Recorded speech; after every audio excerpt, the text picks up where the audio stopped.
You stayed in his room? No. What room did you go into? Michal Arias. Okay. Does he snore? No, not like room. You're the one who's snoring. I got it. I understand. It's either one or the other. Tov, you had a nice Shabbat. You stayed warm here. Yeah. It's good. Okay. Baruch Hashem. And we're back. We're back to work here. We are studying the laws of brachot. I prepared some good stuff to go over with you. But let's start with doing a brief review of what we did last week, just to remind ourselves, because over Shabbat you probably had something to drink. You're a Chabadnik. You probably had some vodka. Arak. That's the cheap version, the Israeli version of vodka. I had some whiskey, some wine, Baruch Hashem, but nothing crazy.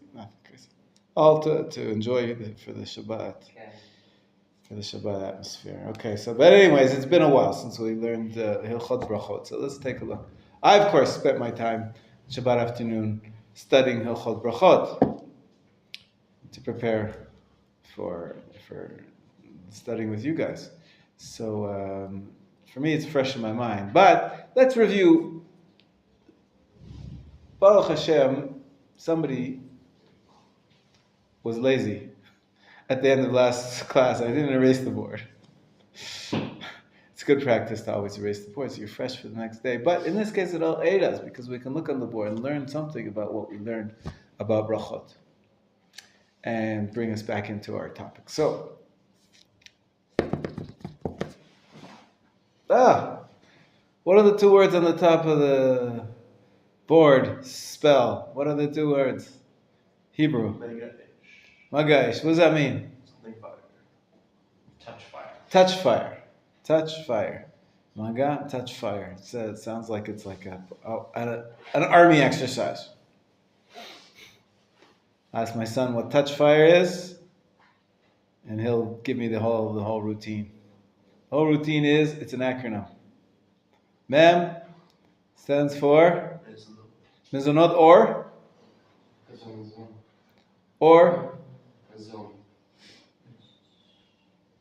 Mizonot or Hamotzi. These are the two before. We're talking about first brachas, basically. This is an acronym to teach you which first bracha should you say first, second, third, fourth, fifth out of the 5. There's one more, which is not on the page. That's the Hamotzi. I guess you could count them both with the first one. The first bracha, if you have a choice, if you have some food, by the way, there's some crackers here if anybody wants. You can say mezonot. That's the first bracha. And then if you have a cup of wine, ha-gefen. That's mem gimel. The gimel stands for gefen. So bore pri ha-gafen. That's the way we pronounce it. Bore pri ha-gefen. Potato. I want to correct something I wasn't sure about last week, but I checked it up over Shabbat just to double check. And that is that if you make hamotzi, we said, well, that's game over, right? There's no other brachot. There's no ga'ish after hamotzi. So gefen there is. So that's the thing. Gefen is so important. A cup of wine has its own significance. It's not subsumed within the meal. Even if you said hamotzi dechaman haaretz at the beginning of the meal, you say the hagefen if you didn't have wine beforehand. So on Shabbat, usually you have wine beforehand. Because, why? On Shabbat you have to have kiddush before you start the meal. So you already said your hagefen, so then you say hamotzi, it covers everything else. And including the gefen that you said before. Covers what you have during the meal as well. If you continue drinking wine afterwards. We're going to get back to you. There's a second bracha for a higher quality wine. We're going to talk about it later. But the bracha on the wine itself, you don't make again.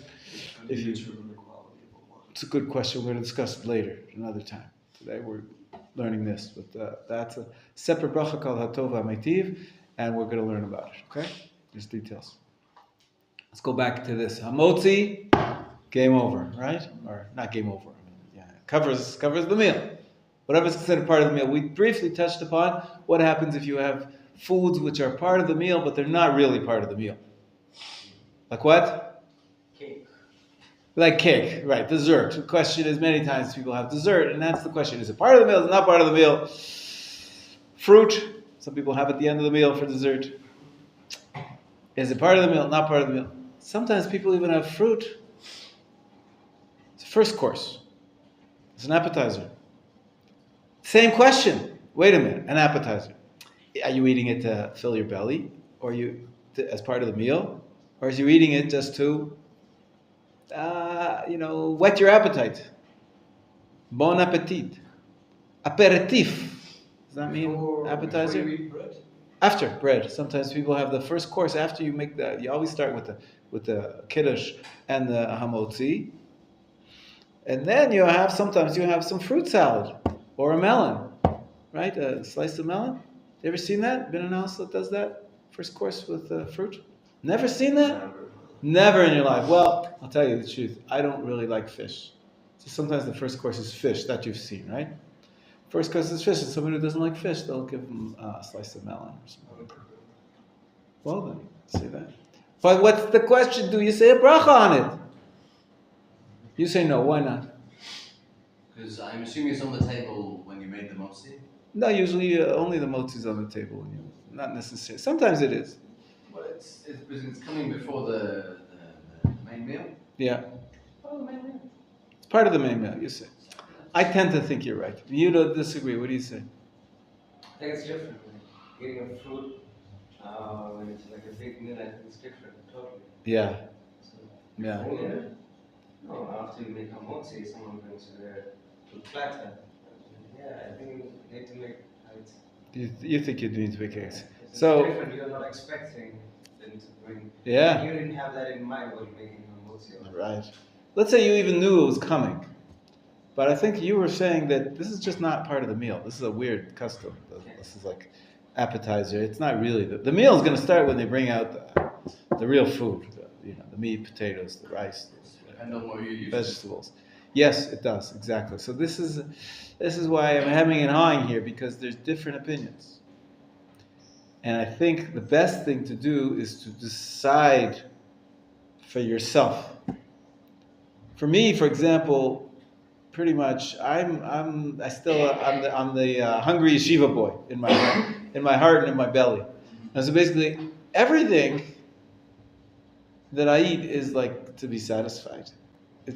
I eat it for food purposes. In other words, also, ask somebody who's on a diet. They're counting calories. They don't care whether it's part of the dessert, or it's part of the aperitif, or it's part of the main course.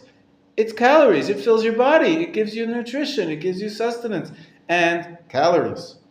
So I like to keep it simple that way. Basically, I think that whatever is served as part of the meal, even at the beginning and even at the end, cake for dessert, the cake is filling.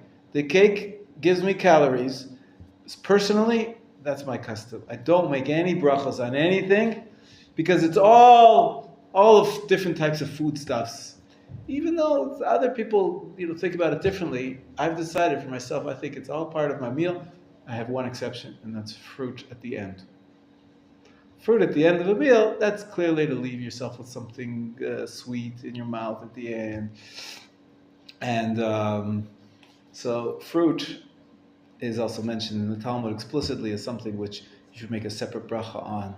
So I do make a bar prayer at the end, but that's it. All the other desserts, I consider them part of the meal, and I don't make a separate bracha on them. So my hamotzi covers everything, but there are other people who decide differently. And they decide in their mind, they say, okay, anything that's not a proper food is not included in the hamotzi. And so if I'm going to have a slice of melon or a fruit platter for first course, I should make ha'etz on it.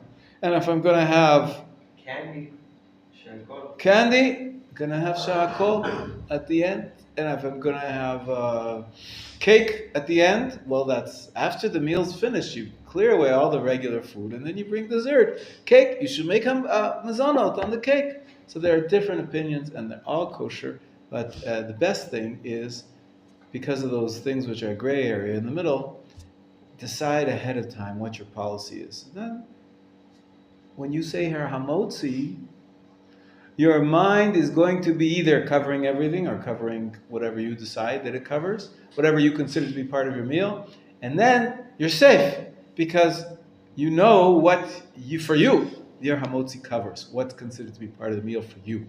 So for me, I know hamotzi covers everything except for fruit at the end of the meal, not fruit in the middle of the meal. Fruit for first course, I don't make a bracha. My Rosh Yeshiva, of blessed memory, Rabbi Lichtenstein, he had a chumrah. Whenever he had a slice of melon for a first course, sometimes people do. I guess it's an American thing. I don't know. You have a fruit salad sometimes for a first course. He was worried about this issue. Do I say bracha? Do I not say bracha? To make sure that it was part of the meal, and therefore to obviate the problem of maybe having to say a bracha, not saying it, with every spoonful of melon, he ate a piece of bread. Melon bread. Because the concept of a meal is something that you eat with bread. That's the way it was in the time of the sages. It's just like today, in the Arab world, you have pita and hummus, pita and tahina, pita and matbucha, pita and salatim, pita and everything. Everything is with pita. It's called lelapet bo et hapat. That we always, basically the bread didn't taste very good in those days. They didn't add salt, they didn't add sugar, they didn't have the bread was pretty basic, and therefore they would always add something to it. They'd eat bread, you never eat bread by itself, unless you were like in jail. Salt is the cheapest thing, so you put your bread into salt. Until today, people put their bread into something. If there's no salt there, they'll put it into a salad. Based on this original custom that this is the way bread should be eaten. Bread with something on it, not just standalone bread. So that's what my Rosh Yeshiva did. He would eat the bread with the fruit, which is, a little weird to me. I'm not such a tzaddik like he is. I use the other system. The other system is, in your mind, if I decide, I know, whenever I say hamotzi lechamin, it doesn't cover fruit that's served as part of the meal, then I'm covered. I know that. So if it is part of the meal, it is considered to be food for me, and I don't have to make a separate bracha on it. Only dessert fruit. Anyways, this is hamotzi, and this is mezonot also. It's the first bracha. If you don't have bread, you have to make other brachas as well. What are the other ones? Hagefen. But Hagefen you have to say even if you have bread. Hang on, before that, you know what happened yesterday? I went to the early minyan. I like to do that. I got home at 8 o'clock, 8:30. Had kiddush. Didn't have a lunch at 8:30 in the morning. Had kiddush, and we had cake. You have to have some mizonot. It's called kiddush b'makom sudas. One of the laws of Shabbat kiddush is that it's not a kosher kiddush unless you eat a meal at it. So I made a meal. It wasn't a meal with bread. It was a meal with crackers and mizonot. So it was kosher kiddush. And my wife did the same thing, and my daughter did the same thing, and my mother-in-law did the same thing. Everybody did the same thing. And so when it came time for lunch, we ate around 11 o'clock.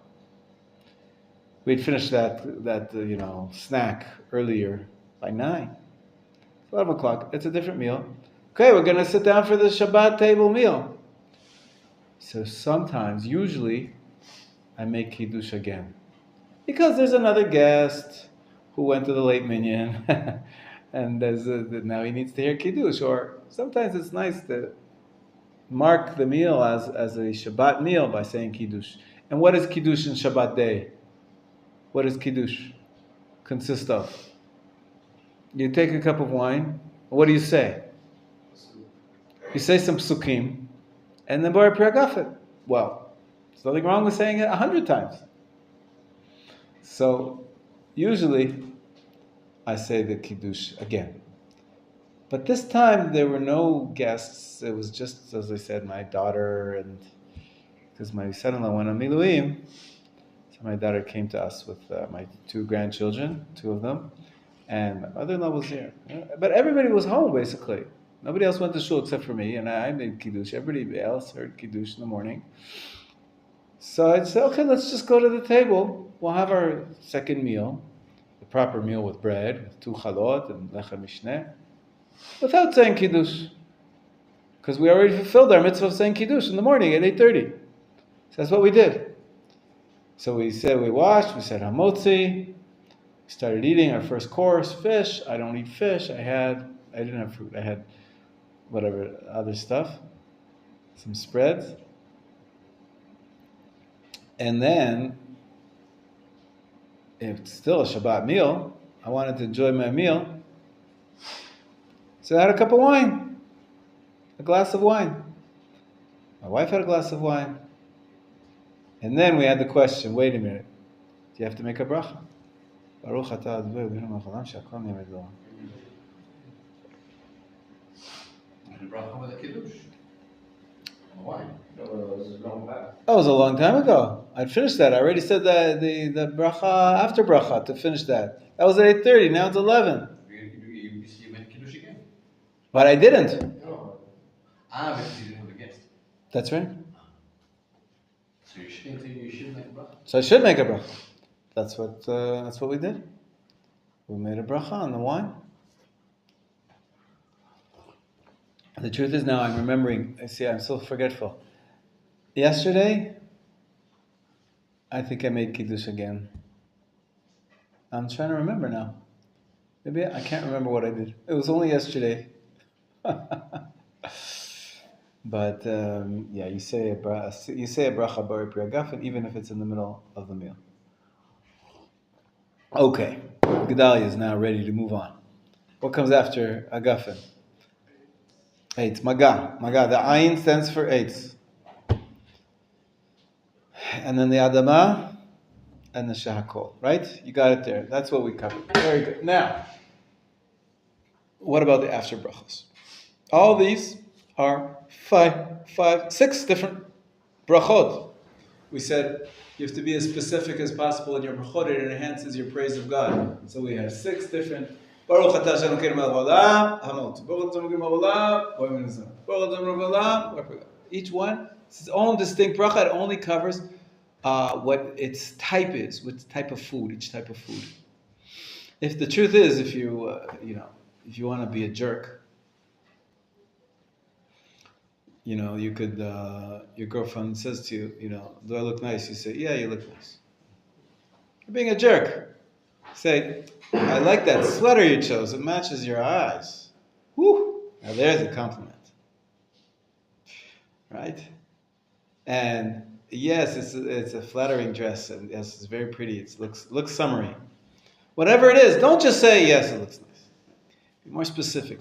But if you want to be a jerk, you could just say, yeah, you look nice.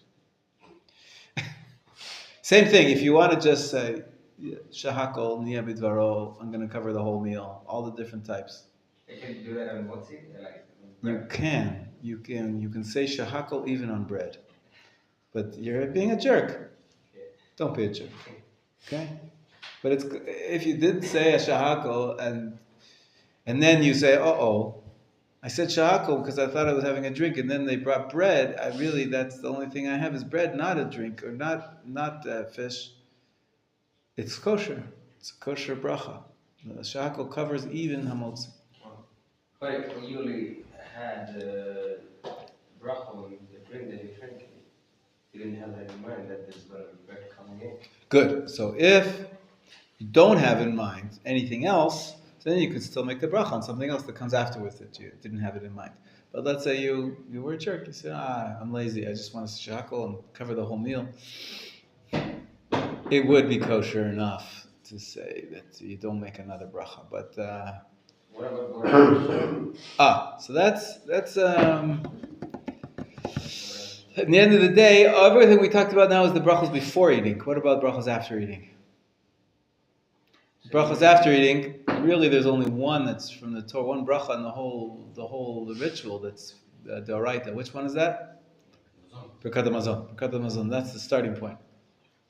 But there's 2 other types of brachot. There's a machloket Everybody agrees that Borei Nefashot, the short one, that's Darabanan. That's only rabbinic obligation. If you have a drink, afterwards you have to say Borei Nefashot, but it's only rabbinic obligation. Only, and we do, we'd give everything to keep every rabbinic obligation, but it's not a biblical command. About the middle, right, there's three types. 1, 2, 3. Borei Nefashot is one type of after bracha. Second type of bracha is called, what's it called? Me'ein Shalosh, or it has a second nickname. No, that's the before bracha. What's the after bracha? Most people know it as Ala Mechya. It's an imprecise term. Me'ein Shalosh is a little better, because Ala Mechya is only one version of it. We're going to talk more about it today. But Ala Mechya is sometimes the nickname for this sort of middle bracha. Some people say it's the Oraita, because you are having the 5 grains, which sustain us, and maybe you have to make Ala Mechya from the Torah. But the simplest understanding is that's also the Rabbana. Only bracha that's the Oraita is Birkat HaMazon. And why is it called the 3? Like this is like, Me'ein means like. This is like the 3. The 3 is Birkat HaMazon. Why is it called 3? Because it has... Sorry? 3 main blessings. It's called the 3 because it has 4 main blessings. Just cut you. No, you're right. The 3 is the core of Birkat HaMazon. We're going to learn about it. And then the rabbis added a 4th bracha. So today we actually say Birkat HaMazon that's composed out of 4 blessings. That's the +1 here. And then we add supplications as well. So it gets a little longer. But so we have 3 types of after brachas. So Birkat HaMazon is for which? When do we say Birkat HaMazon? Only for bread. Only for hamotzi. Only for bread. You see it here? So now we're going to pair up the before brachas and the after brachas. Right? What do you say Borei Nefashot on? Anything that was shahakol or ha'adam. Right? And most fruits as well. Some 8s as well. Regular fruits. Rice. Rice too. Good. That's the exception. Before we get to rice. All other foods which are not special. There are special foods which are in between. They're not bread, but they're not just regular foods that grow from the ground or not growing from the ground. And they're not regular fruits. What are they? Special fruits.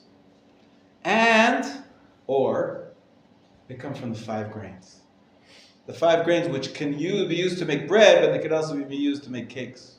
And if they're cakes, they don't get Birkat HaMazon unless you eat tons of them.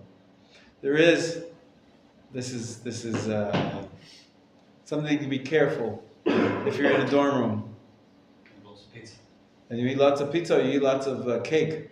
Some people don't have any bread. The And whole they meal is eat, pizza.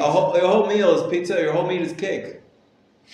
Could happen. If you eat enough of it, we'll get into the details later, then it sort of turns the mazonot into hamotzi. You could say hamotzi even on the cake.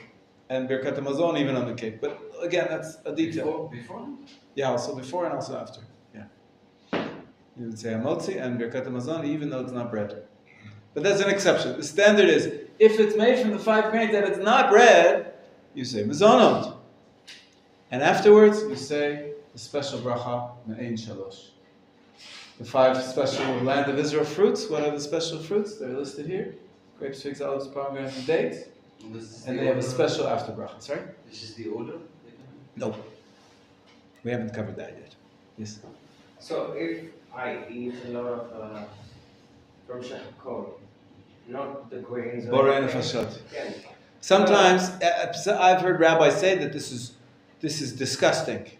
Some rabbis say, you're acting like a goy. You go to a wedding, and you have a 3-course meal, but you don't have any mazonot, and you don't have any bread. You stuffed your face. You've had like the biggest meal, and at the end, all you say is 2 lines. Borei Nefashot. But technically, that's the law. That's the law. It doesn't matter how much shahakol or ha'adama you have. If it's, you can have a steak upon steak upon steak with potatoes and green beans and fish and all that with as much Coca-Cola and beer as you want. And the after bracha is only 2 lines, which you should know off by heart. Do you know it off by heart? Do you know it off by heart? Do you know it off by heart? Borei nefashot. You know it off by heart. Don't you know it off by heart? Shmuel, do you know it off by heart? Let's hear it. Shmuel.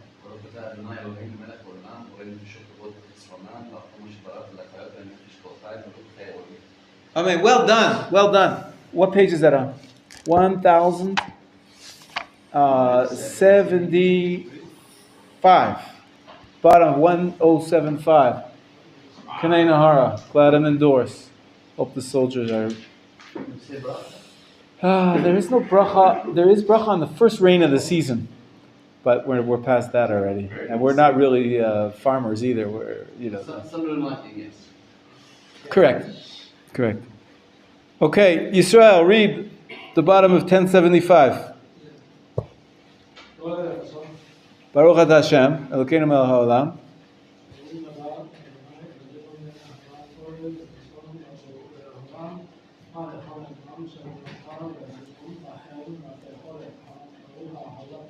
Okay, now don't look and say it off by heart. You know it off by heart. Say it again. Baruch atah Hashem. Don't look down. Look at me.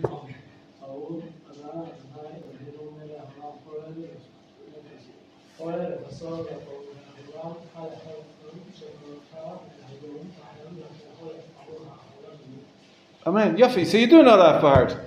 Gedalia, you can't be in this class.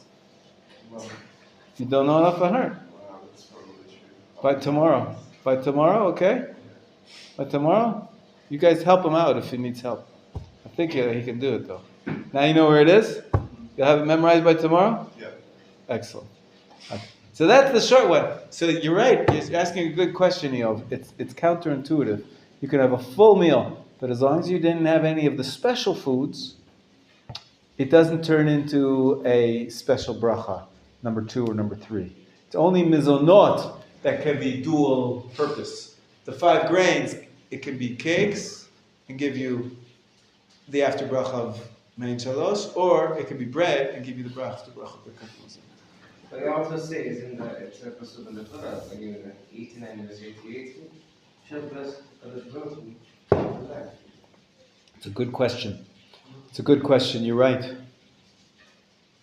In some ways, the sages are very, very machmir. It's a beautiful idea. One of the things that God loves the Jewish people for, according to the sages, I just want to quote it for you from the Talmud. I think it's Brachot, page 20.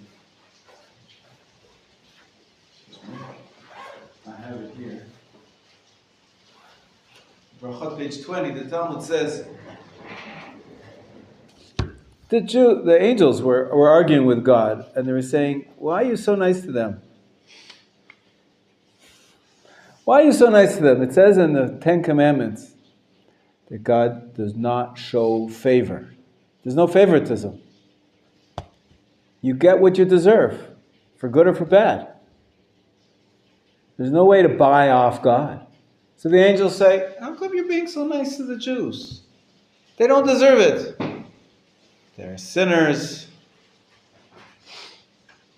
Throughout different periods of history, there were different sins. But how can God say, what do we say in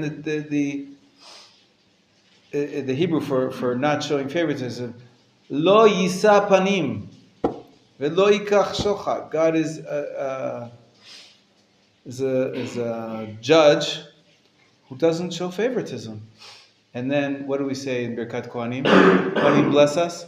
Yisa Hashem panav elecha. It's a contradiction.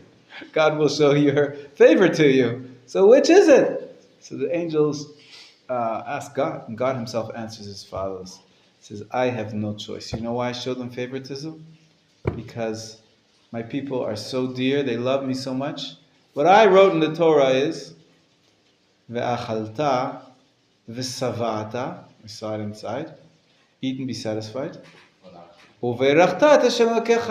And then you should bless Hashem your Lord. Only if you eat and you're satisfied do you have to make Birkat Hamazon. And what do they do? What do the Jews practice? How much do you eat? Do you have to say an after bracha? A kazayit. The Jews are so machmir and they bless me even though they're not satisfied. Even if you're not satisfied, you have one little olive. Does that satisfy you? No. But if you have a piece of bread the size of an olive, you must say Birkat Hamazon. That's a rabbinic obligation because you're not satisfied. This is beautiful. So God says they go beyond the letter of the law with me. So I go beyond the letter of the law with judging them, and I'm nice to them. I show them favoritism. So there's a beautiful, beautiful midrash how God appreciates our rabbinic going beyond the obligations of the Torah. Eov, as a question. Eov is saying, wait a minute, that's only seeing one side of the coin. You say Birkat Hamazon even if you only add an olive's worth and you're not satisfied. But what happens if you're satisfied, but you didn't eat bread? So you're satisfied. I think the rabbi's answer would be, I'm not sure on this, it's a good question. The rabbi's answer would be, it's not considered to be eating. The standard concept of eating in the ancient world was bread. And the Torah, therefore, only meant when you eat bread and you're satisfied, then you should bless the Lord. But if you fill up and you're satisfied with anything other than bread, there's no obligation to say Birkat Hamazon. I think that's the answer, but it's a good question because, nowadays, by the way, it's public knowledge now. It'll be in the press soon. I can share it with you, but for many years, I've been telling you now, we found out that my daughter has celiac. She can't eat bread. She doesn't eat bread. She never makes hamotzi. She never says Birkat Hamazon. It's a medical condition. That's the way it is. It's just bad for you. It ruins her stomach, ruins her intestines. Could make you infertile. Could all sorts of problems. Could cause diseases. So she can't have bread. So she never says hamotzi. Never says Birkat Hamazon. The news is, my 5-year-old grandson was just diagnosed with celiac as well. So it'll be in the press soon, so I can tell you. But it's hot off the press. The doctor, they just met on Thursday, and so he didn't have any challah. And he didn't say Birkat Hamazon. What are we going to do? How are we going to teach the kid to say Birkat Hamazon? He's never going to say it.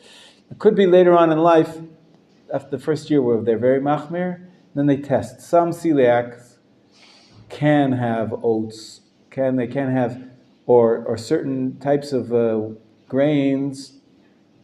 There's a new type of flour and bread where they take out the gluten. And so that will be hamotzi if he's allowed to have that. But we'll know that in a year or 2 years or whenever they do the testing. But at first they have to go cold turkey. So I didn't do netilat yadayim either with my grandson. And he didn't say hamotzi. He didn't say Birkat Hamazon. Okay, he's a baby anyway, so till Gil Chinuch probably is the age of 6 or something like that. But he knows it all off by heart already. Poor kid. They sing it in Gan. In kindergarten, they teach the kids to say brachot. And they all sing Birkat Hamazon together. They all know the Birkat Hamazon by heart? At least part of it. Maybe not the whole thing, but yeah, the first part for sure they know it by heart. Yeah. What makes bread so significant? So we talked about it the other day when you weren't here, but it is called, in most of civilization, it's called the staff of life. And it's actually quite telling that the bread is like the main staple for the human species. It's because it's like really the only food which has to be processed, right? Because you gotta plow and sow and then harvest and then you bundle, and then there's a whole list. We were learning laws of Shabbat, all 11 different types of processing we do till we get our bread. You have to sift the flour, and you have to separate out the bad stuff, and then you have to mix it with water, make a dough, and then it rises when you bake it, and you knead it. There's just so many steps in the process. it's really significant, I think, because it represents the difference between humans and animals. Animals, they eat whatever they grab, whatever they collect, they forage. They don't prepare their food. It's only humans that prepare their food. And therefore, I think it makes a lot of sense that bread is like considered like the ultimate human food. It's the food of humans. No other animal does that, processing. They can't. I mean, it's also very tasty because of that. You know, it's a unique feature that we are able to make bread, and we make fire, and we bake it, and we cook it. But bread is even more than every other cooked food. We also cook, we cook meat and we cook potatoes. So cooking is also human, but bread even more is more labor intensive, and the change in the quality is even more significant. That you took some seeds, basically, that grow in the ground. The bracha should be all the way down here, maybe even shakor ha'adama on these 5 grains, and we take it and we elevate it to such a very special texture, flavor, and quality. It's a whole different thing. And the big chiddush is, what do we say? Baruch Atah Hashem Hamotzi Lecha Min Haaretz. We did all that. Bread doesn't grow on the ground.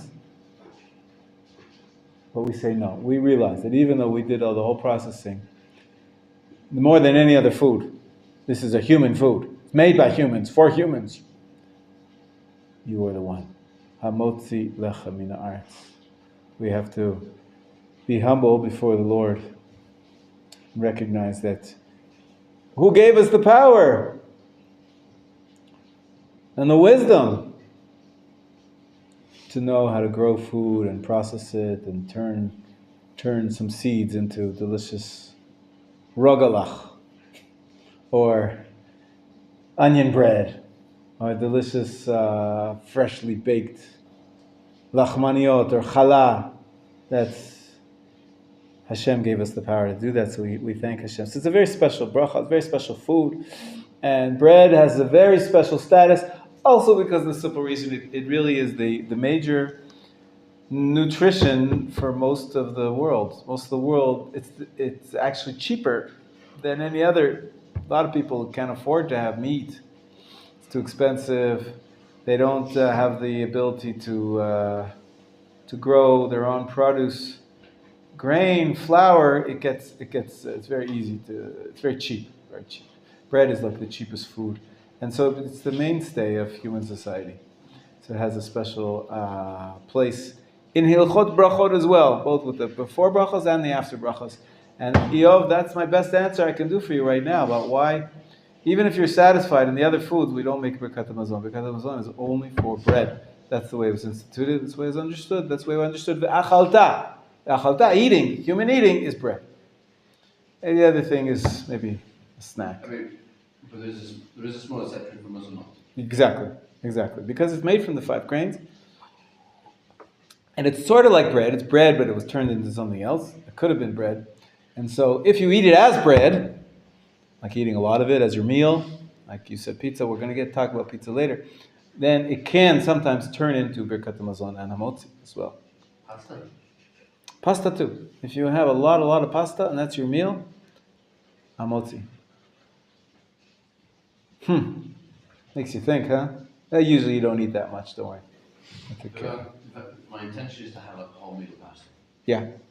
I should do it once before. If you have the amount, I think it's the equivalent of 4 eggs. We'll see the details later, but it's quite a lot. But if that's your meal, if you eat a lot and you have a lot of pasta, you should say Hamotzi on it and have Birkat HaMazon afterwards. Yeah. Yep. Yeah.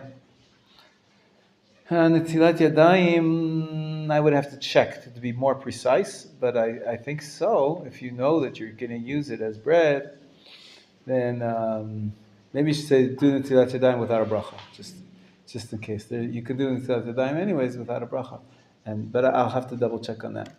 We'll get to that. Anyways, this is pretty much review. It's all on the board. Everything we see. You see what everything is? Can I now erase it? Can I erase it now? Finally. Take a picture of it. He did already. It's in the group. There's a group chat. We should get you, if you're staying, you can stay. I don't know. We'll put you in the chat. You have to pay, Gedalia, to get into the chat. What does he have to pay, guys? It's an initiation rite. Well, there's a few other guys who are not here now, but I think maybe you have to pay each one of them something. If you ask me, it would be nothing less than blood, but all right. Chas v'chalila. Anyways, you'll be tested on this tomorrow. Namely, Gedalia is tested on Borim Nefashot. Everybody else has to learn the Alamichya now, off by heart. Okay? Yo. I don't know why I keep wanting to call you Aaron. Do you look like an Aaron? Does he look like Aaron to you guys? Aaron it starts with an aleph, it's like Eov. Aaron is a man of peace. Eov had a lot of suffering. Something to think about. Anyways, now the next issue is as follows. This is very cool. There is, let's say you have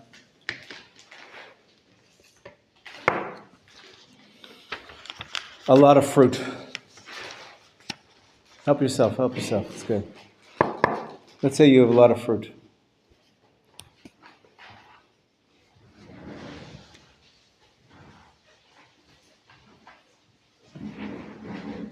So the bracha is going to be Bor Kreitz. That's it. Right, so remember we did Maga Esh, right? So Ayin. Let's say you're having ends. Within the fruit, there's lots of different fruits. So give me an example of different fruits you might have. Apple, orange, pomegranate. What other fruits do you have? Melon is not a fruit, it's a vegetable. Yeah. Watermelon, it goes in the ground. Tomatoes. Tomatoes. Halachically, they're not considered to be a fruit because one of the definitions, which is the simplest to think of, is that a fruit grows on a tree. The tree has to have a stem that stays from year to year. Tomato plants don't. The tomato stems. I grow tomatoes in my garden. They die. Same thing with banana too, right? Banana is not considered to be a fruit because it goes back to it grows up from the ground each year. So what else? What other fruits are there? Figs. I have a fig tree. Dates. So dates. I have a palm tree as well. What other fruits do you eat? Huh? Lemons. Yeah, but they don't eat them so much usually. But some people do. Grapefruit grows on a tree. Sure, grapefruit. Jack. Oh, you have them in India where you live? I saw them in Africa when I was in Africa. They have jackfruit. Lots of them, huh? They grow well. It's this big long, sort of like a big long melon. Spiky. But it grows on a tree. It hangs down from the tree like grapefruit. And then you break it open. Yeah, it's very big. Dangerous. 7-8 kilos. Folding spiky. 7-8 kilos. What else? What other fruits? Dragon fruit. What is that? It's like it looks like a dragon. It's got this dragon fruit. What else? Passion fruit. Passion fruit. That's actually called in Europe. It's called passiflora. On a tree. And this is a question. It does have a. I have one in my garden as well. It's a vine, and the vine stays. Where do I live? On the farm, man.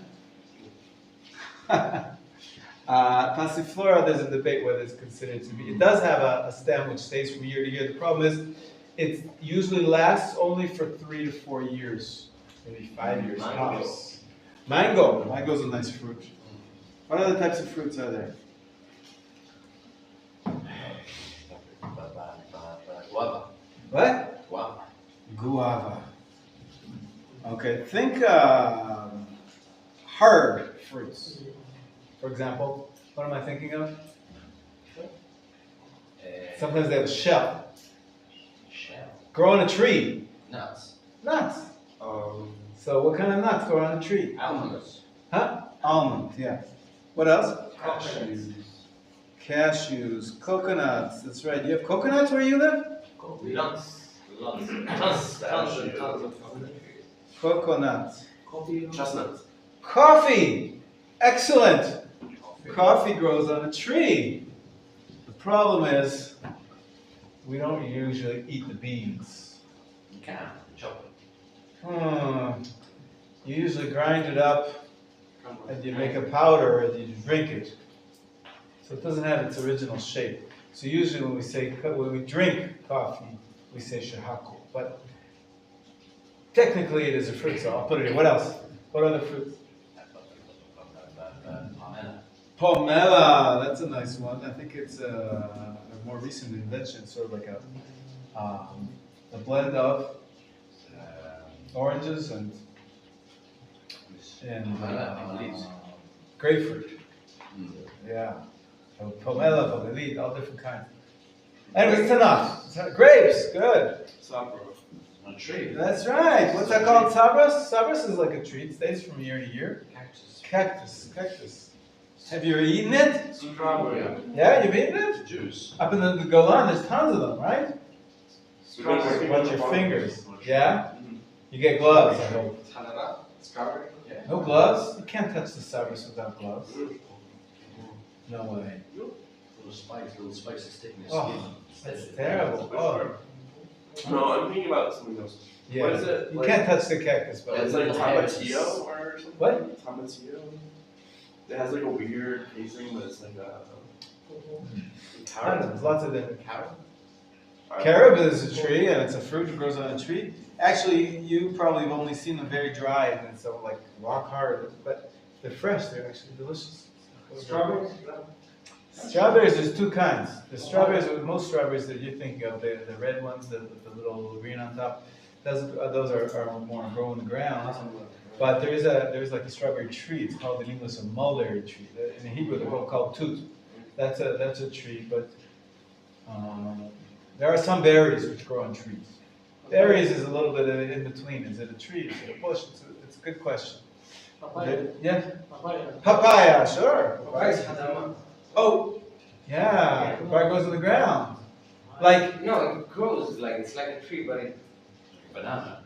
it Does the tree? Papaya is a machloket. I don't know. Does So the it won't tree, run. like does the tree die every year? Or every Yeah. year? It doesn't die, but it's a machloket. Try. Yes. Oh. How about pineapple? No. It goes in the ground. It goes in the ground. Okay, we'll leave the questionable ones out, okay? The grapes is a nut tree. It's a vine that stays from year to year, so it's considered a tree halachically. Because it stays from year to year, the vine stays. Coconut, it's here. Cacao. Chocolate. Chocolate, yeah, so we don't actually, if you ate the cacao beans, that would be odd. So you'd probably say ha'adama. But when it gets processed, then it doesn't have its shape anymore. So it'd be rare. Maybe you would say if you ate a raw cacao from the tree, you would say ha'etz. There are some rabbis who hold that today, when you have your chocolate bar, you should say bar pri ha'etz. Because that's what the cocoa bean was designed for. And so that is its proper shape. But most poskim, the common custom is that on cacao you say, on chocolate you say shahako. What? Rambutan. Rambuta. Do you want to explain to me what that is? This guy right here. Show me.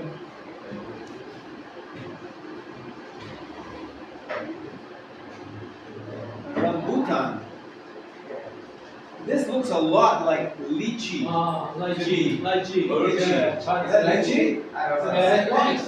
Lychee. It's a tree. It's a tree. Yeah, it grows on a tree. Lychee, we call it. Rambutan is lychee, same thing? Close enough? Is a form of? Anyways. Okay.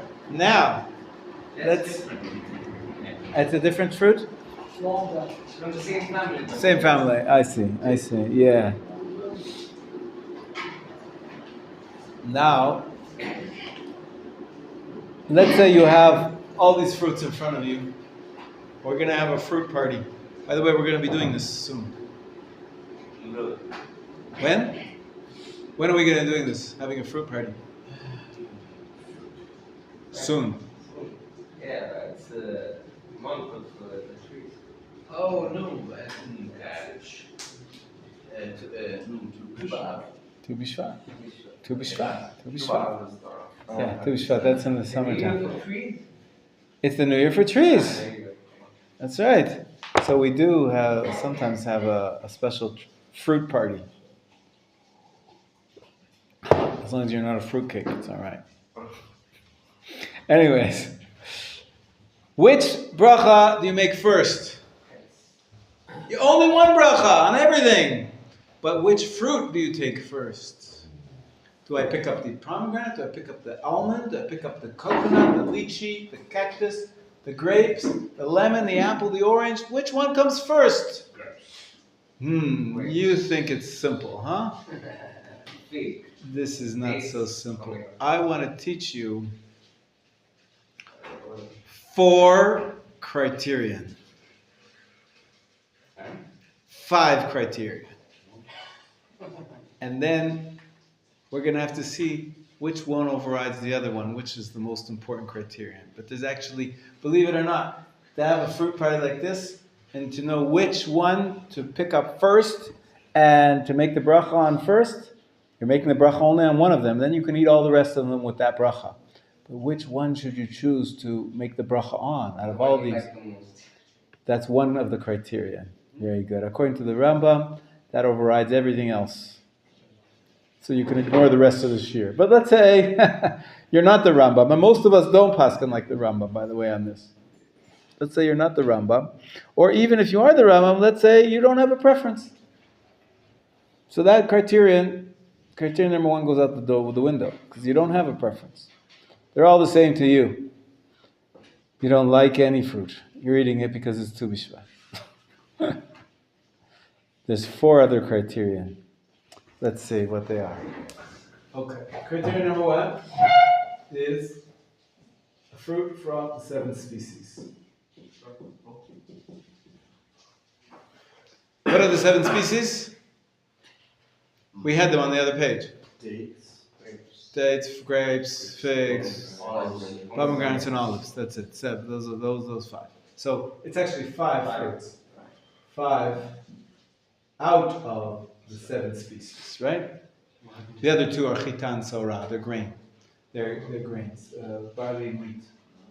So if it's any of those 5 species that come from the 7, we'll just say come from the 7 species that the land of Israel was praised with. So they get precedence. So which, if I have grapes and an orange, which should I take first? grapes. When I had fruit salad yesterday, I ate fruit salad. I cut up some dates.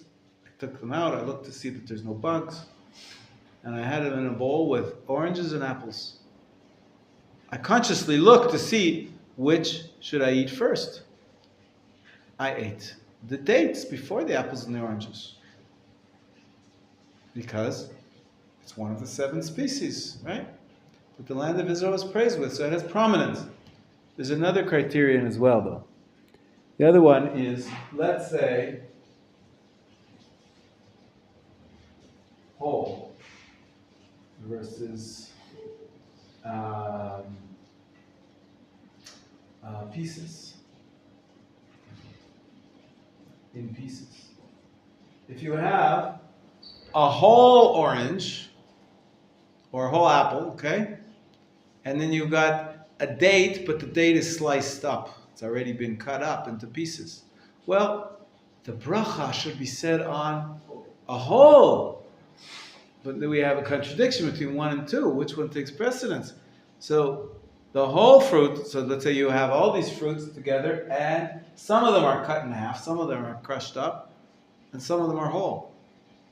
That complicates matters. There's a third criterion. Third criterion is there's one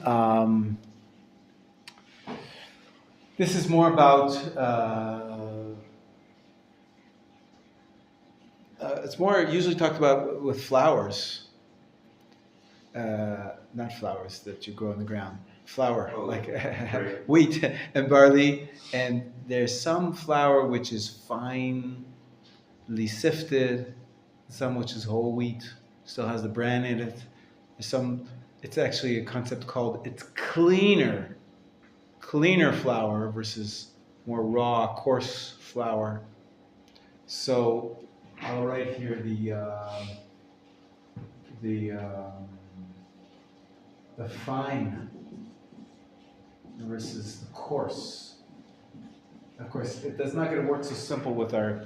We're only talking about fruits now, so that's really not going to be really relevant. It's relevant when you have two types of bread. You have barley bread and you have wheat bread, or you have white flour bread, or you have whole wheat bread. According to the halacha, this is based on what the preferences were in the ancient world. The more white was considered to be finer and better quality than the more coarse. Nowadays, a lot of people want to have whole wheat. They say it's better for your stomach. So that might change. But that's another criteria, fine versus coarse. And criteria number four is, let's say you have a nice big fig. Ever seen a fresh fig? Yeah? Never seen a fresh fig? You gotta stay in Israel a little longer. You'll see that. I have a fig tree in my backyard as well. I'll show you once. Bring it in. And you have a grapes. I also have a vine in my backyard. You have everything. Almost. I'm the man who has everything. Just need Mashiach now, right? Just need Mashiach. Need a machine. So I've got a nice large fig. Sometimes the figs can be really big, like this big. And I got grapes. The grapes come out really, really tiny. So there's a halacha that preference should be given to the larger fruit. Larger versus smaller fruit. And then all this question is the other criteria, and I'll just write it as a star, and that is what you prefer, your preference. So we started off, thanks to Eov, I'm calling you Aaron in my mind, I don't know why, that whatever you prefer, that cancels out all the other considerations. And according to the Rambam, that's true, but according to the other poskim, that's not true. Even if you prefer apples and oranges, you should eat one of the 7 species first. And even if you prefer the fruit which is in pieces, you should take the one that's whole first. Your preference doesn't matter. The halacha says you make a bracha is more beautiful when you make it on a complete. Maybe even, if it's larger, it should get the bracha. Maybe if it's, by breads or cakes, if it was made from fine wheat flour, that would take precedence over, even though you personally like whole wheat. So how do we paskin? So Rabbi Melamed, his approach is simple. I'll give it to you now, and of course there are different opinions on this, but most people don't follow the Rambam totally. What we do follow the Rambam is about the latter two. So your preference overrides number 3 and 4. So if you prefer whole wheat, even though generally, white flour pita is considered to be, by most people, more delicious for you. If your preference is to eat whole wheat, you make the hamotzi on that. And if we stick to the fruits, like our example up till now was, even if you And if you love grapefruits, even though the pomelo is much larger than your grapefruit, because you prefer the grapefruit, you can have that. So your preference overrides the latter two considerations, but it doesn't override the first two. So if you have one of the 5 species, you should make the bracha over that one first. Like I was telling you, even though I love apples and oranges, I looked to see, is there a date in my fruit salad? And I made the bracha, my first bite was on the date. Okay? And if it was a whole one, that would even be better. But these two considerations override what your personal preference is, according to most poskim. So we still have to be aware of these 4 different criteria, 5 different criteria really, about which fruit to make the bracha on. It's a little bit of a fine point, but it's cool. It's cool. You gotta know your Hilchos brachos. Yeah, questions? Someone wants? If you have like, I don't know, figs in pieces and there's a whole orange, so you make bracha on the fig that's in pieces? That's right. Well, number 1 comes before number 2. That's right. Even though it's Everybody agrees. Even even though though you like the orange more. Even though you like the orange. And it's whole, And it's whole. Yeah. The criteria number 1 is so important. I'll tell you another reason why it's so important, and this is what I'm going to do now. I'm going to use the side of the board over here, or you know what I'll do? I'll erase over here a little bit, make it clearer. And I'll show you as follows. Within the 7 species, we said there's 5 fruits, right? Within those 5 out of the 7 species, there's a preference order of preference. Which you should eat first. Yeah, which you should eat first. Even within that, you realize we're going from large picture, magayish. Now we're within 8. We said, well, there's 5 criterion. And if the first criterion that overrides almost all the others is a special 7 species that the land was praised with, even within that there is a preference. Where does that come from? It comes from the following. There is a pasuk in the Torah. In the Rabbi, no? That is in Dvarim, correct. Chet chet. Kaf chet? Chet chet. Chet chet. Good for you. Who taught you that? No. There it says as follows. That the land of Israel is so wonderful. It's the land which the Lord your God, his eyes are upon it. And then it says, Eretz chitza useora. That is wheat and barley. So those are grains. Geffen, Te'ina, and Rimon. And then it says the word Eretz again. It says Eretz, Zeit, Shemen, and Dvash. Now, Dvash, in this context, doesn't mean bee honey. It means date honey, dates. So the sages determined that the preference is which fruit is closest to the word Eretz. Wait, but we've got 2 words, Eretz. Okay, well, the first Eretz takes precedence. So, of course you make, if you have breads or cakes, that's the first bracha you're going to make. Eretz chita useora, right? Because that's the mem over here. Of course that comes before the 8th. But all the rest of them are fruit. So now ask yourself, which fruit comes first? Well, Geffen is a good candidate, but it's 1, 2, 3 distant from the word Eretz. Whereas the second Eretz, Zayt, is number 1. So the first fruit is going to be olive. And the second one that we said that's date from honey from dates, right? So that's only 2 removed from Eretz, and Geffen is 3. 1, 2, 3. So olives and dates.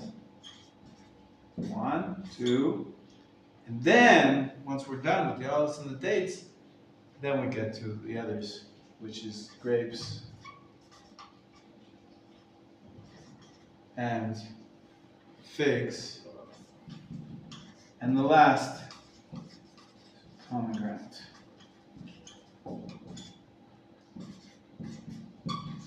Okay, so you got it here. The entire system of which food to make your bracha on. It's like embedded. Those who studied computers, we have it embedded within a system within a system. Within the 5 species out of the 7, this is the order. But that's only when you get to the 8s. And also, the 5 species is one consideration. There's a few other considerations as well. If you don't have any from the 5 species, so then you're going to have other criteria. Is it whole? Which one is the large? If you have 2 apples, make the bracha on the larger apple.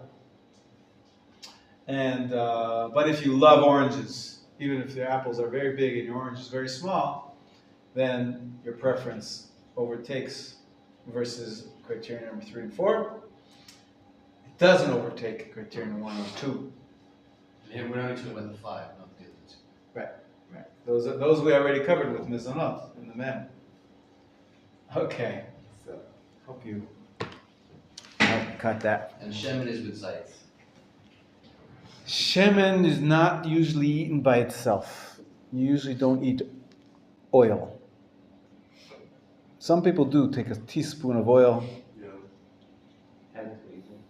Huh? It's healthy, they say, for health. What's the bracha on that? I'm not sure. Shahakol. I don't think this is. It doesn't have the form of the original fruit, so you can't make a bracha. And it doesn't have a special bracha like wine. You take the grape and you squeeze it, it gets bori pregafen. Because wine is usually drunk as a special drink, and it's brought on the altar. But if you happen to drink oil for some reason, you don't make any special bracha. It's just shahakol. It loses its height. Okay? Date honey too, by the way. Even though the pasuk does say dvash, what's date honey called? Silan. Silan, you buy it in the stores, people that are health conscious. They say it's more healthy than having bees honey. Date honey, yeah. It's called silan, has a word, a name. You could buy it even in a squeeze things. Right? It's great. It's cheaper and it's healthier, they say. But Bee honey is fantastic stuff. date honey is yummy. It's also yummy. Well, Bee honey, it's like it's magic. It's like, great. It's not one of the 5. It doesn't count in the Bees honey. bee honey. No, it doesn't count. It's shahakol. Yeah. The truth is, there's a real big question. How is it even allowed to eat honey? Honey. Why should it be allowed? Why should it not be allowed? Made from bugs. You're not allowed to eat the bugs. There's a principle in the Talmud. Anything that comes out from something unclean is also unclean. So, a bee is an insect. You're not allowed to eat that. Maybe the honey is not from the flower, the honey is from the flower. Exactly. That's the answer. So That the bee's belly or cavity, wherever it stores the honey, it's not actually part of the bee. It's a storage container where the bee puts it in and then he takes it out and puts it into this, makes this comb, honeycomb. But it's not actually from the bee itself. That's one answer. Other people say, well, this is one of the miracles of. It's an exception to the rule. Exception to the rule, even though it comes from an unclean animal. And that's very important. Some Hasidim like to make a big deal of that even if something is very, very unclean, sometimes Hashem can make magic and make something clean come out of it. Something delicious and sweet, even from the worst thing in the world. It's a consoling thought when you deal with some of the hardest things in life, things which are very, very bitter. People dealing with death around us now. This morning I prayed. I didn't go to shul and I didn't pray at home. Where did I pray? Not in bed either. I didn't pray at home. Not on the road. Where did I pray? In the street. Not in the street. Here. No. In your kitchen. No. I said not at home. Oh. Outside of your home. Where else would I go and not go to shul? You guys, you're far away. Where did you live in Toledo? Did you live near the shul, near the Chabad, or no? So how did you get there? Your mother drove you? Yeah. Wow. At the end, like when I got older, they let me stay at the rabbi's house. You stayed at the rabbi's house. Okay. What do most Jews do? How do they get to shul on Shabbat? They walk. They walk. How can they walk? That means that they live close by, because there's a community. It's such a big part of being Jewish is that because people live close to the shul, it fosters a sense of community. You have religious neighbors. You have people that you can visit. So where did I go? To a mourner's house. Somebody in the community's father passed away, and he wanted to make a minyan in his house. It's custom usually, if possible. The mourner doesn't leave his house for 7 days. But he wants to say Kaddish. He was supposed to lead the services even. So we made a minyan in the mourner's house. That's what I was checking. You see, you got to have a community to know. You didn't guess it because you haven't been living in a community. But this is part of living in a community. When my father passed away, they came and made a minyan in my house. When his father, I went to his house. There's just no religious people in Toledo. No, you're pretty isolated there. That's There's why like the only religious people really is like there's one Orthodox guy, and then Chabadnik, like the rabbis. Ah, wow. They do good work by staying there, but really it's not ideal. You should have a community. Not only because of the minyan, because you can support each other and be nice to each other. You have to live. There's lots of Jewish people there. They're just not. Okay, make a community. If you make a community, that's good. You do? Okay, good. All right. I'm not judging. I'm not just saying what you have. I don't know what you have, what you don't have. I'm saying, in principle, the concept of living in a community is very central. Especially, it's so central that for some reason, it became really primary filter for somebody trying to convert. What they look for when you put in your application is, have you been participating in a community? Because you could be sitting in your home studying Judaism on the internet 1,000 years and you wouldn't know what it's like to be a Jew. And there wouldn't be proper Jewish living. Part of the Jewish religion is that we live in communities. And it's a key part. Sometimes that's the criterion for even getting in the door, for being allowed to study for conversion. That's what you're going to need for your letters. You're going to need to show that you've been participating in a community. That's like one thing I have. That you've been doing. That's good. You've definitely been doing. Yeah. Not so much in Toledo, but you've been going to the Chabad rabbi. Oh, you have. Like I did everything. I helped set up for holidays and everything. Right. Amazing. Okay. Front and center always. Nice. All right. Good. This is a little bit harder for Eov. But that's why but somehow you made it in, because you came to Israel first. You were in Israel as a student. Good trick. Was it a trick? Did you know how long you wanted to convert? Yeah, it was a trick to. It was a trick. I see. Shh, there's a cameras watching. But yes, it's very important to be part of a community. Anyways, so I davened at the Shiva house. Why was I telling you this? Why did I tell you this? I don't know why. We were talking about brachot. 5 fruits. Precedence. Haaretz, which one the Haaretz? Which closest to the Haaretz? This is the word are. It's, I don't know. Why did I get on to talking about that? I can't remember my associative thinking. Anyways, let's take a break, and I want to pray for our soldiers, for our captives, the hostages who are still there. It's been about 80 days now. It's just a horrible situation. Bezrat Hashem, we're getting closer. Page 231. We've been doing this every day. It's the least we can do. And of course, dedicating our learning to the souls of the soldiers who fell, and the healing of the soldiers who are wounded, and the other people who have been wounded in the war. Keep it at the bottom, page 231. Okay? You'll pick it up, Gabriel. Gedalia.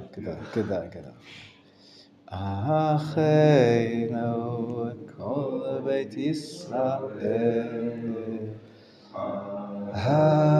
Acheinu kol beit Yisrael, hanetunim b'tzara ובשביה, העומדים בין בים ובין בים הבשה. אחינו כל בית ישראל, אחינו כל בית ישראל, הנתונים בצרה ובשביה, העומדים בין בים ובין ביבשה. המקום ירחם עליהם ויוצא מצרה, ויהיה רווחה ומעפל עליורה, ומשעבוד לגאולה השתה והגלה בזמן קריב. המקום ירחם עליהם ויוציאם מצרה, ויהיה רווחה ומעפל עליורה, ושעבוד לגאולה השתה בהגלה ובזמן קרוב בריב. Amen. Amen. Okay, quickly turn to page 1072. 1072. The bracha, which is properly termed bracha me'ein shalosh, the like three bracha, because it's like the Birkat HaMazon, but it's a short form. We're going to see that it has all the themes of Birkat HaMazon, but it's crammed into one paragraph. It also is called Al HaMichya because that is the first words. Baruch Atah Hashem Elokeinu melech haolam, Al HaMichya. You see that? But we're going to look in English, but you can see that there's actually four versions. That's why I call the wording Al HaMichya imprecise, because there's four versions. Why are there four versions? Because there's three types of foods that you would say this bracha on. Do you see that on page 1072 at the bottom? There's like all of a sudden there's three columns, about 5-6 lines from the end. First one says after grain products. Not quite sure my Geffen is listed first. It's not listed first. First is Well, after Machon grain products. And then comes after wine and grape juice. Or additionally, and like we said, if you have one of the special fruits, grapes, figs, olives, pomegranates, or dates, not necessarily in that order. You saw olives and dates actually, if you're eating them for the first brachas, the order would be different, but that doesn't matter. For the after bracha, what if you had any of those fruits, you say this after bracha. And by the way, the order, let's say you had both. Let's say you had all three. You make a combination of all three versions. You say for the nourishment and sustenance, for the cake. And then you also had wine, I made kiddush yesterday. Made kiddush and then I have cake. So you have the vine and the fruit of the vine. But I also had some fruit. And like I told you, I had some dates. So my after bracha, I had to include all three sections together. I don't know why, but they added a fourth one, 5 lines from the end, after grain products and wine or grape juice. What if you have grain products and wine, grape juice, and figs or olives? You'd have to say all three. Basically, you put them together. You say one after the other after the other. The order follows Maga, then Gimel, Ayin. That's why they're from right to left, and from left to right in English. Mezonot, Geffen, and eights, only the special eights ones that are out of the 7 species which the land of Israel is praised for. So that's the bracha called Mein Shalosh, but really, with some people call it Al Micha. But if I had, for example, later on, I didn't actually have those dates together with my Kiddush. I had them last night for my Melava Malka. What's Melava Malka? Dinner after. Right, the 4th meal of Shabbos. So after the Shabbat, you're supposed to have a meal to escort the queen. That's what Melaveh means. Malka is queen, to escort the queen. So I wasn't so hungry, so we ate a lot on Shabbat. But I knew I wanted to eat something to honor, to escort the Shabbat queen. So my meal primarily consisted of fruit. And one of the fruits was dates.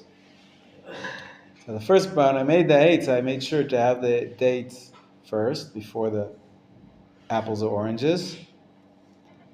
And then afterwards, I realized I have to make not an ala michya. What do I have to make? No, bar Peretz was before. What's the after bracha going to be called? Me'ein shalosh, or not ala michya. Me'ein shalosh, but not ala michya. That's why I told you ala michya is imprecise sometimes, because I won't say that word for the nourishment and the sustenance because I didn't have any mezonot. Ala eitz. I had to make ala eitz v'ala pri eitz for the tree and the fruit of the tree. That's why you can't call it the ala michya bracha, because sometimes it doesn't have the words ala michya in there. Like last night, I made an ala eitz, al pri eitz, and I continue to say the rest of it, and the products of the fields, the desirable, good and spacious land. But then we say we're in a shot again, since you ate other fruits. That's right. After I finish the ala eitz, let's finish. Turn the page. I didn't add anything special for Shabbat because it was after Shabbat. And then towards the end of the bracha on page 1074, it says, "For you, God, are good and do good to all, and we thank you for the land and," what did I say? For the land and for the fruit. Only. I don't say for the nourishment. Hebrew for that is michya. Al aretz ve'al michya. But I didn't say that. I said al aretz ve'al haperot. Now look at the 2 stars. What does that show you? By the little word fruit. You see there's 2 stars?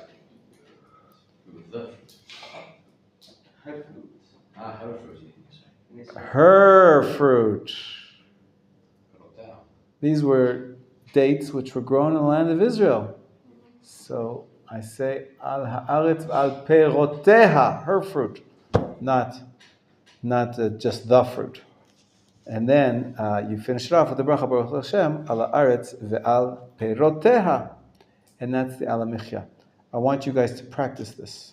For tomorrow, each and every one of you are going to have to read this entire paragraph. It's 13 lines, from 1072 to 1073 in Hebrew. You have to memorize it? No, you have to read it well from the Hebrew text. Okay, so practice reading it from the Hebrew text. If you're not off by heart, extra points. Bonus. Starting from Israel and then... Starting from Baruch on page 1072, where it says, blessing after food, al hamichya. But in Hebrews, it's bracha me'ein shalosh. 1073. 1073 at the bottom of the page until almost the end. The full 1075, actually, because you should know Boran Foshad already. Okay, you got it? You're going to be able to read it? What? You're going to do that during the break. We're going to stop here for today. B'ezrat Hashem. continue more Hilchot Brachot tomorrow. Okay? Do we need to know like this? Like, are we gonna? Yes, all three versions. All three versions. Are we gonna